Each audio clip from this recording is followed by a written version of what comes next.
Chapter 7. I floated in space, still in combat sleep but not doing anything, just staring at the expanding nuclear fireball that had been my ship. My onboard computer noted that the beacon had been destroyed and that a new one would need to be installed, but I mostly ignored that. Finally, a transmission from Bookworm broke through my stupor. Ice Wolf, head to the planet immediately, Bookworm barked. Find the king and detain him, but wait for my arrival before you do anything. Yeah, I'll get right on that. This king better have one chicken picking of a good explanation or he's gonna be kissing my rift cutter, I thought, turning towards the planet and firing up my crystal drives at full power. As I flew, I realized that we are gonna be stuck in this solar system, isolated from support until we can get a new beacon up. Nearing the planet, I broadcasted my credentials out of habit and contacted the local spaceport to see what their response would be. Many of the more developed planets have either a space station in orbit or they will have a spaceport on the planet. This is one of the dirt-side spaceports, so I start flying downwards instead of jumping just in case. Shortly as I start descending through the atmosphere, I am contacted by the starport's controller telling me that King Werner is waiting for me at the spaceport. That makes this easy, I think. Jump down to confront the king, and hopefully get some answers. As I snap back to our reality after a quick jump, I see a large gleaming golden mecha which has an open cockpit with presumably the king inside in the middle of the landing pad. Flanking the king are a dozen high-quality wing-style mecha. Touching down in front of the king, I mentally turn on both my speakers and transmitter. Greetings, I call out, giving the mecha in front of me a quick scan. They are all armed and fully ready for a fight, but they don't have their shields at full power or any of the other signs that point towards them expecting a fight. Welcome to my planet, Honored Star Knight. The man in the golden mecha calls with both his speakers and a standard communication transmission. I am King Werner Blackstar, and it is an honor to welcome you. Wonderful, but cut the intro. I cut him off using the same speaker and transmission combo, not wanting to hear more empty platitudes.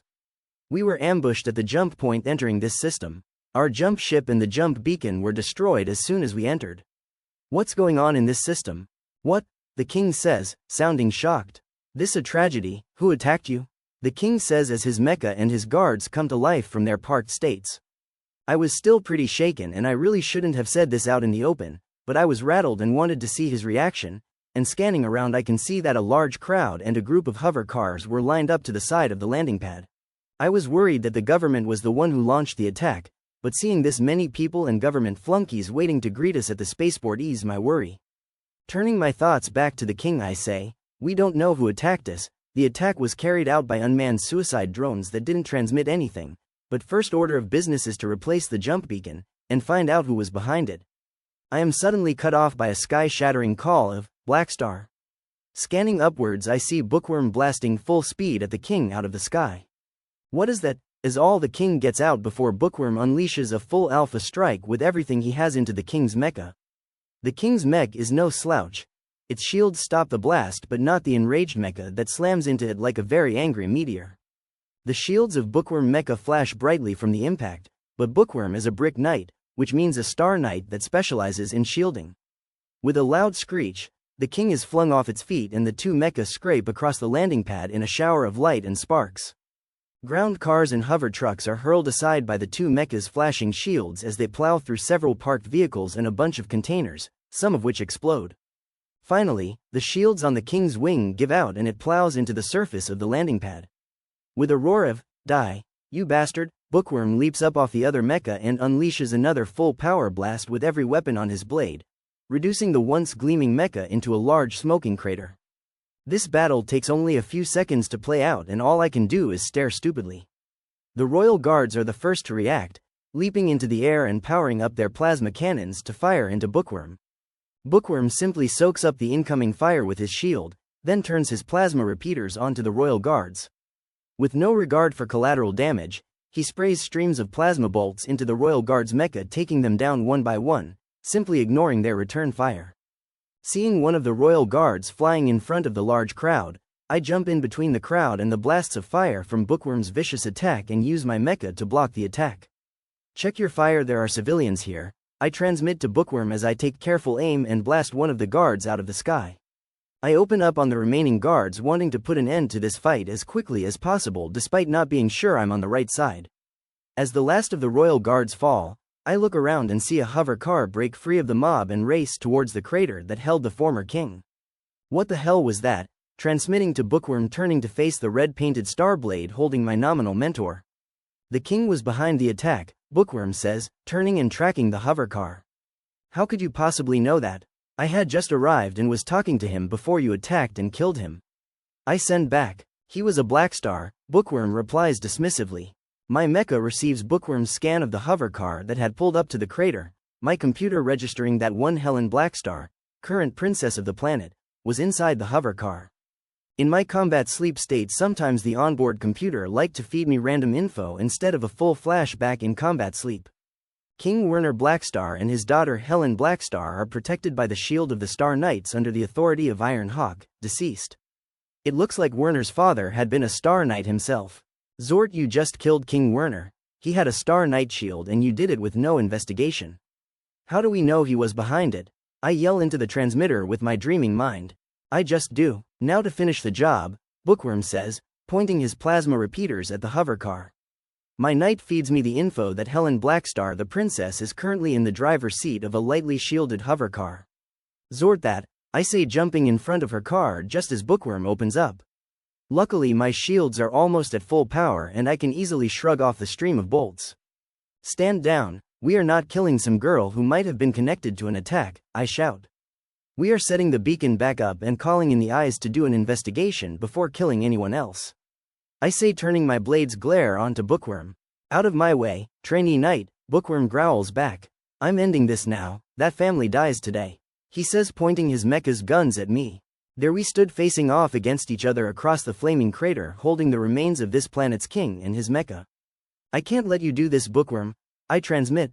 The princess has the shield of the knights, and until I see evidence of her treachery I will protect her.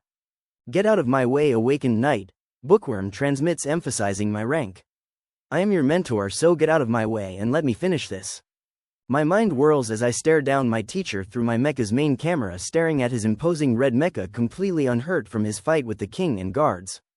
I know I can't take him in a fair fight, but my blood boils at being told to stand aside.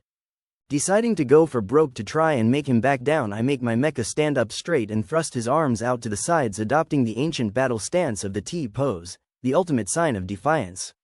The Zort you are, stand down, I shout over our communication link.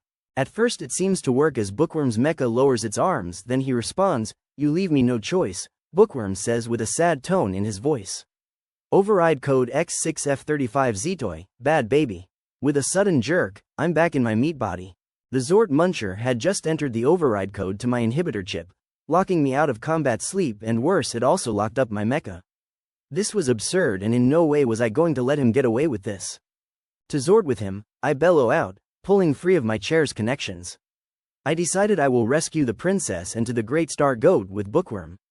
With fury, I disconnected from my mecha in a flash and grabbed my rift cutter and activated my shield glove. With a quick rift jump, I was on my Starblade's hand hanging upside down. Luckily it took a second for gravity to notice me, giving me time to spot the princess in her bright pink open-topped hover car. My next jump brought me to the hood of the shielded car, and since she was behind a shield, I pulled out my rift cutter and sliced through the shield with a quick slash, which caused the shield to pop like a soap bubble. Princess Helen, a thick dark-skinned young lady in a fancy black dress with a fancy hairdo, screamed and flailed her hands at me, startled by my sudden appearance, not very ladylike, but ignoring that I hopped into the seat next to her and started telling my glove to expand over the both of us with neural commands, since thankfully my implants still work with my glove. With a crash, Bookworm lands on the near side of the crater and trains his guns on us. Cheese this, I say, grabbing the princess rudely, and just before Bookworm opens up, the shield from my glove snaps into place. With a quick jump, I teleport back into my blade's cockpit, disengaging my glove shield. I grab my blade's power line and jack it into my implant. Ice Wolf, give me the girl, Bookworm's voice comes booming over the speakers in my cockpit.